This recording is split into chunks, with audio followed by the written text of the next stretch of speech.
लगातार जो खबरें हम दिखा रहे हैं उसके बाद एक बड़ा रिस्क यहाँ पे नज़र आ रहा है। एआई एक ऐसा बन गया है जिसकी वजह से रिस्क आपको आईटी सेक्टर में नज़र आ रहा है। जिस हिसाब से एआई के टूल सामने आ रहे हैं, जिस हिसाब से ग्लोबल खबरें निकल कर आ रही है, उसके बाद लगातार एक हफ्ते में देखें तो करीबन 8% आपको निफ्टी आईटी इंडेक्स नीचे दिखेगा। एक महीने में 16% की कमज़ोरी आईटी इंडेक्स में आती हुई दिखी है।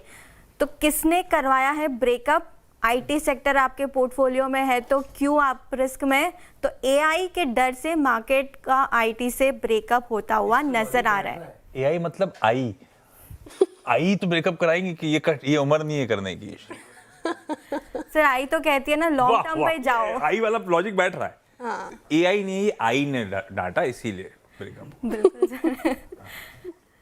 तो एआई की वजह से ही आईटी का ब्रेकअप होते हुए दिख रहा है पोर्टफोलियो से। जो सॉफ्टवेयर सैस कंपनीज है, वो ट्रेडिशनल आउटसोर्सिंग कंपनीज होती है, उन पर ज़्यादा नज़र आ रहा है असर, जिसका डर मार्केट आपको क्लियरली लाल निशान में आईटी सेक्टर ट्रेड करते हुए दिख रहा है।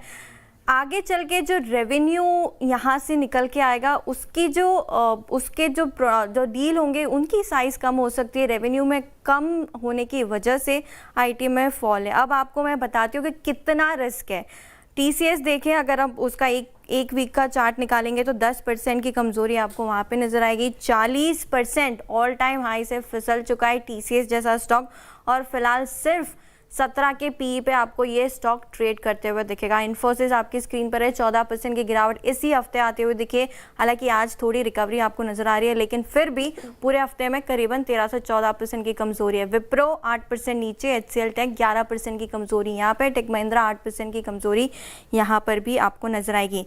LTI, Mindtree, persistent, Coforge, emphasis, KPIT, किसी भी काउंटर को उठा के देख लीजिए, आपको सिर्फ कमजोरी ही दिखेगी। रिकॉर्ड हाइट से 40 से कम 25 से 40% की कमजोरी पूरे आईटी सेक्टर में दिखी, और वैल्यूएशन करेक्शन आपको जरूर नजर आ रहा है। तो अगर आप फिर भी रिस्क लेना चाहते हो और इश्क है तो आईटी आपके लिए है।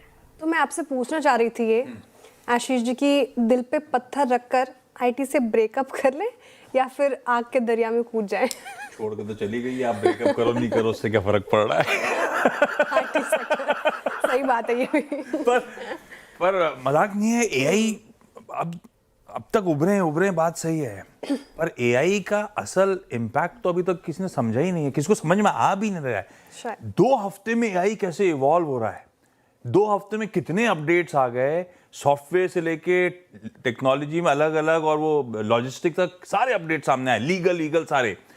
आज विशाल सिक्का साहब आए थे, इन्फोसिस के सीईओ थे पुराने।